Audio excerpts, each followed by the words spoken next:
Chauncey Billups, NBA champion, NBA Finals MVP, five-time NBA All-Star, NBA Hall of Famer, inducted in 2024, Citizenship Award 2008, Sportsmanship Award 2009, Teammate of the Year 2013, had his jersey retired with the Detroit Pistons. He even won a gold medal with Team USA. Accused criminal? That's a big shot. Welcome to Lemon Christie Ministries. If you've been following the NBA, of course, there's been a gambling scandal, and it's connected to some poker games and all that. I'm not going to get into any of that. What I'm going to reflect on in this reflection here today is on the media's response to what has happened, how the media has responded, particularly to Chauncey Billups, but also how the media has just responded in general, and how the media tends to respond in general to these kind of accusations made against an individual, and how we as a people can tend to respond to these accusations when somebody's accused of doing something wrong. My argument will be that we have a presumptuous mindset that this person is guilty before innocent, rather than innocent until proven guilty, as you saw in my thumbnail. And that is what I saw in the case of Chauncey Billups. And you will also see in this reflection why it is I'm choosing to speak about Chauncey Billups and not any of the other individuals that have been accused in this case. But first, before diving into all that, I invite you to please like, subscribe, and comment below. I invite you to share these videos, or this particular video, with your family and friends. And if you're not watching on Patreon, then I invite you to go to our Patreon page, where you will have exclusive access to the full videos that I will be publishing. And you will also get early bird access. If you want, you will also get a Patreon shout out. And again, you'll get access to our apologetic series that we're working on right now. And you get access to all that if you become a patron for just $5. And then you can, if you don't want to invest in being a patron yet, you can invest just in the individual post at the individual post price as well. So there's a lot of good content over there, and it's the full videos. So this 10-minute video or 15-minute video, it's 45 minutes long, or however long. So there's a lot more content to be seen, and you're only getting a piece of it here on YouTube right now. But there's more for you over on Patreon, and I invite you to go and check that out. And yeah, so that's the plug for Patreon. Yeah, so become a patron and support this ministry, so that we can continue to grow, so that we can continue to be a light to the darkness, and so that we can bring the darkness to topics like the one that we are talking about today. And so what is the darkness that we're talking about today? Like I said, I'm not talking about the gambling, I'm not talking about the poker, I'm talking about the media. And so this perception that I got when watching the media, we're talking about Chauncey Billups, and everybody's talking about how Chauncey's this leader and this great guy that nobody would have ever expected anything like this from him, right? And that's why we're talking about him today. That's why I'm talking about him, because I'm a Detroit native. I'm from Michigan, and growing up in Detroit, I didn't grow up in Detroit, but growing up as a Detroit Pistons fan, a diehard fan, he was my favorite player, and we all know what a tragedy it was when he got traded away for Allen Iverson, and the city's still healing from that wound. But the reality is that he meant something to the city, And I think he meant something to the game of basketball. People looked up to him because he was a leader. People looked up to him because he was a role model. And it was in the simple ways. He didn't argue with the referees. He didn't hog the ball. He didn't he didn't do the things that some of the other players did. He didn't get in trouble off the court. He didn't get in trouble on the court. He went out there, he played basketball, he played well, he shared the ball, he did his job, he won us a championship. And that's what it's about. That's what it's about. And so when you see him get caught up in something like this, everyone's like shocked, obviously. But then what do people start saying? And this is what caught my attention: is you got all these media people, and we're talking about ESPN, we're talking about Fox Sports Radio kind of people. I'm not going to say which particular people it was that I heard saying it. You can go listen to anybody from ESPN. You'll hear it, where they were talking about Chauncey and how good he is, and leadership, and the fatherhood, and all that, and how everybody looked up to him, and all these things. But then you get that individual that says, "But you never know. You never know. For all we know, he's always been this guy." Is kind of the perception they put out there. For all we know, he's always been this guy, and we've all been fooled. And I think that is the danger that accusations like this bring about, is that immediately when somebody's accused, it's not you're innocent until you're proven guilty. Immediately we have a prejudice in our souls, in our spirits, in our minds. You're right, they are guilty. Just look no further than the man who killed, who we believe killed Charlie Kirk, because who told us that? The FBI told us that, or whoever investigated that case told us that. They poured out all these facts. That, yeah, this is everything you need to know. This is everything you need to know. Except, you know what? When that case goes to trial, the person's not going to get a fair trial, because there's no way it's going to be fair, because everybody's going to assume he's guilty, because that's what we've been told for the last 6 months. Everybody's been told he's guilty. Nobody's been told, oh wait, there could be this other guy, or maybe this other.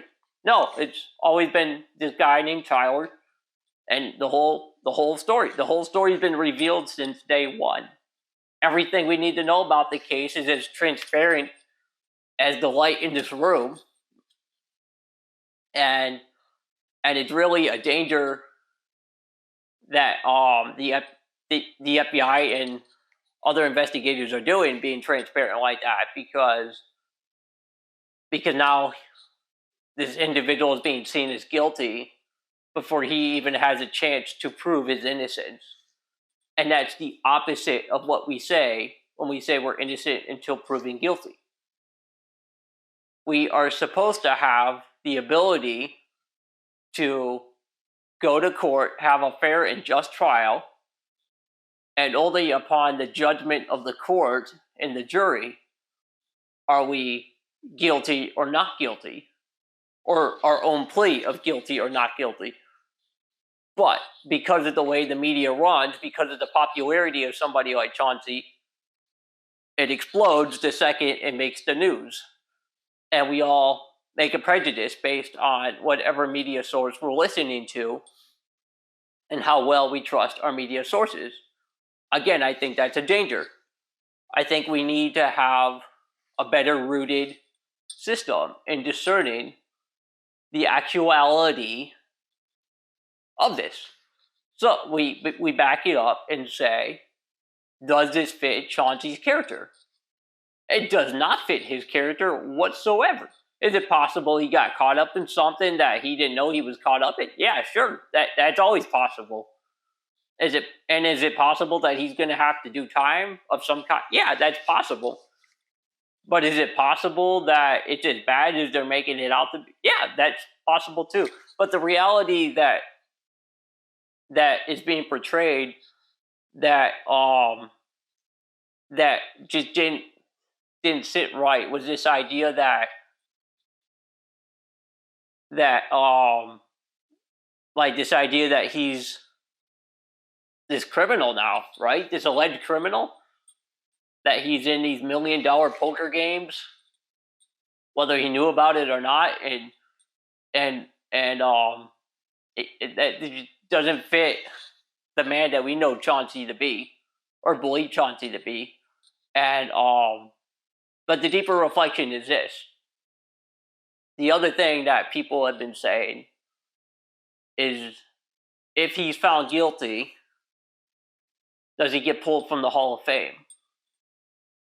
My response to that would be, if Michael Jordan and LeBron James end up in this discussion,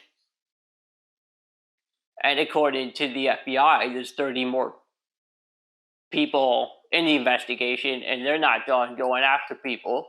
So it's possible that they could end up in this investigation somehow. LeBron's name's already come up as it is. So it's possible that they come up. You know very darn well they are not going to pull LeBron or Michael Jordan out of the Hall of Fame. And that's where, in that particular conversation on that particular channel, they were having the debate of, when do you pull somebody out of the Hall of Fame because of something that happened off the court?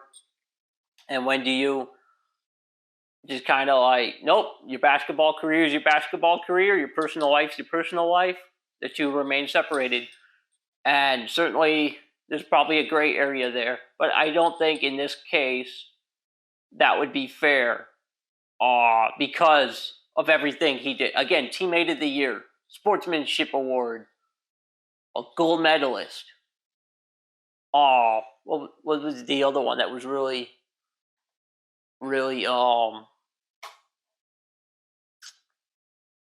Citizenship Award? All these good characteristic things that are self-giving, like careless. He doesn't care about himself, he cares about others. And yeah, so I think it's hard having somebody so good caught up in all this. But I think we have this presumption of guilt. We just assume the worst. We jump on that bandwagon, and we don't actually live by that principle that we say, oh yeah, innocent until proven guilty. No, the reality is, the second somebody's put in handcuffs, taken to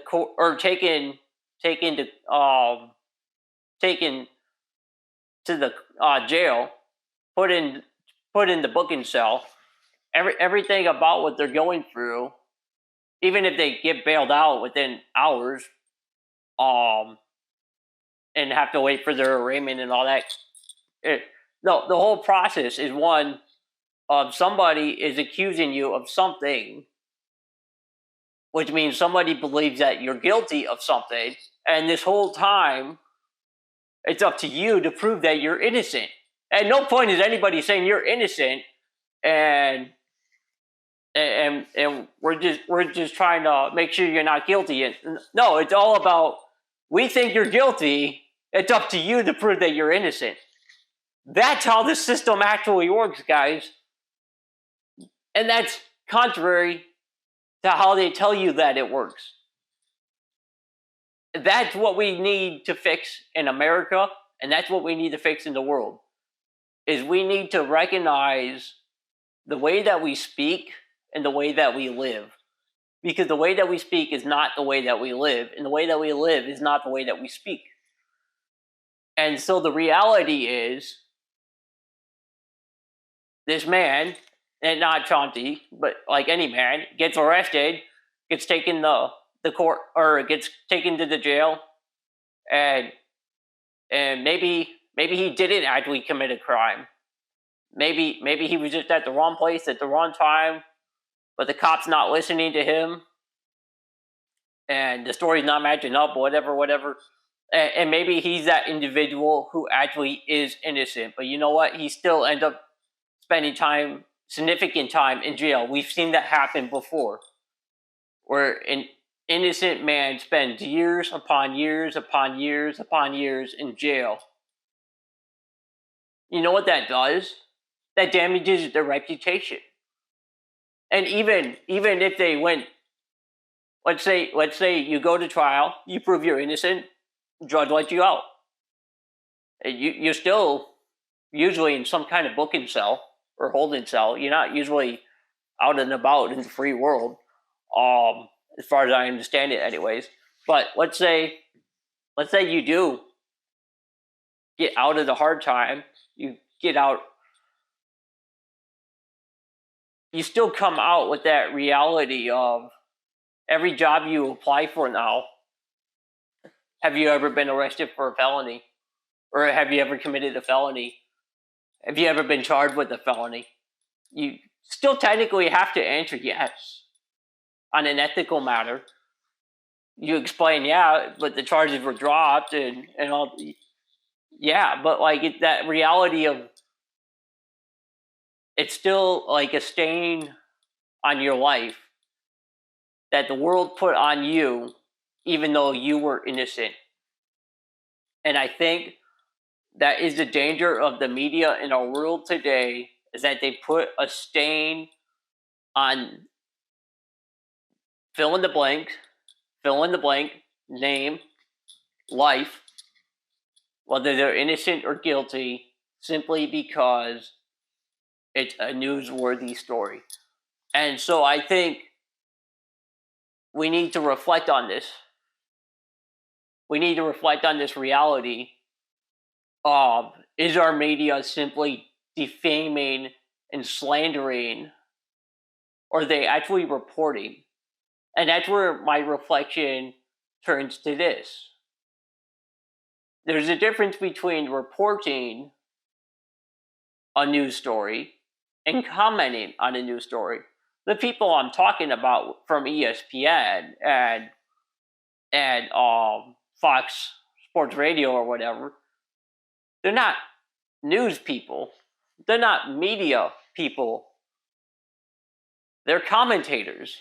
Their job is to comment on whatever news is happening in the sports world. They're not the people that break the news per se.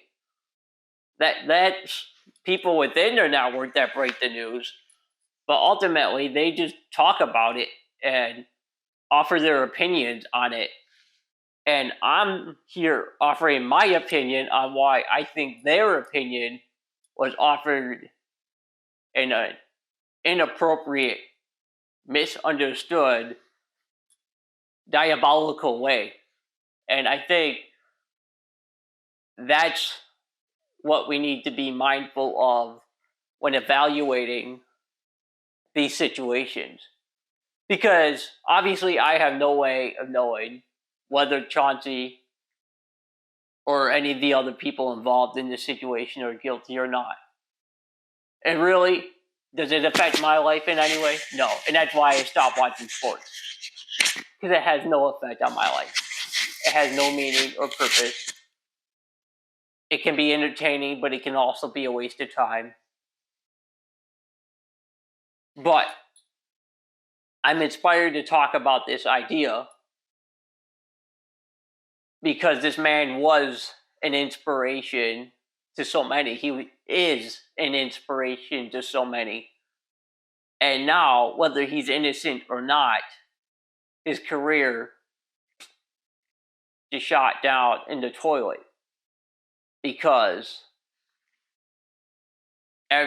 everybody is going to believe this story, this thing that was said about him, whatever degree he was, even if it comes out that his involvement was very minimal, simply because he was involved, it's like the rest of his career doesn't matter anymore. As you see in the thumbnail, and I couldn't even get the full list of his achievements on the thumbnail. I kept trying to get the Hall of Fame in there, but then it would take out the sportsmanship thing. Like I couldn't get it to get the whole list in that section. But the way our world operates, it's very much like an addictive mindset. The whole list of achievements is almost outweighed by that one accused criminal, or yeah, I think that was the word I used. Um, yeah, the whole list of achievements in this one thing, this one stain, almost outweighs it all, and that's not true. That's not true. It shouldn't be true. It shouldn't be true. And the reality is, we should be merciful. We should be merciful and recognize we all make mistakes. We all make mistakes, and it's a mistake for our media to come out and make statements like, you never knew, you never know.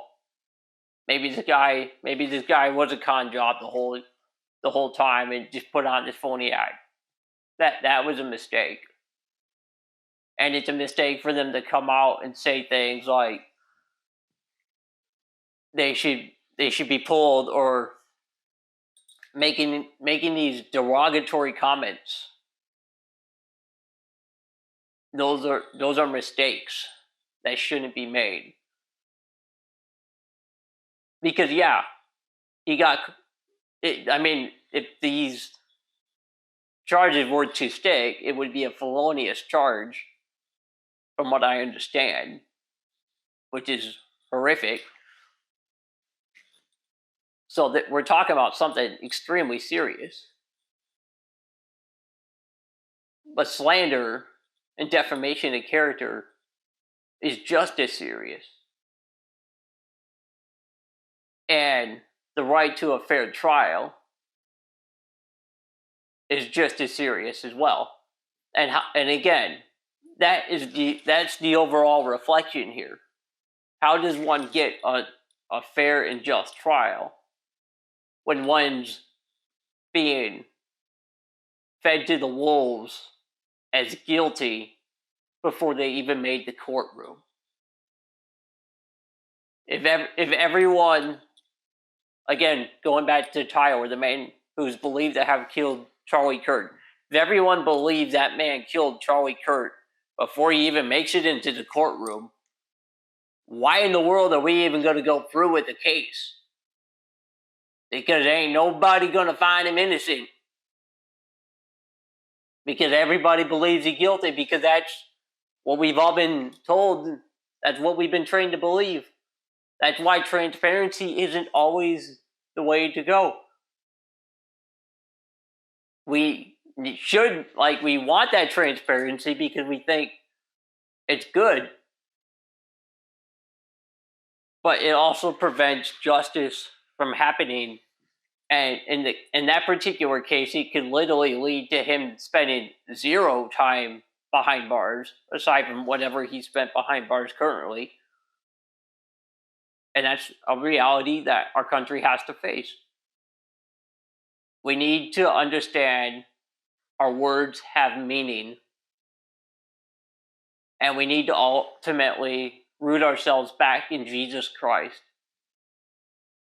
so that we are not slandering with our tongues, so that we are not defaming with our mouths, but so that we are proclaiming the truths of God and always speaking in love. And so that we are leading and being witnesses to the faith. It is only then that the sheep will truly follow. It is only then that we will see the kingdom of heaven here on earth, and that we will see the game of life, the race, everything that St. Paul talks about in regards to finishing the race strong. It is only then that we will see the perseverance, the conversion, the healing, everything, when heaven is here on earth. That's the direction we ought to go. We're not going to head there if we're listening to the media. We're not going to head there if we're believing everything we see and everything we hear. We're only going to get there if we're listening and being attentive to the Lord. So let's open our hearts, let's turn our minds to Him, let's keep our eyes centered on Him, so that we may only hear, speak, and do whatever He tells us to do. Amen.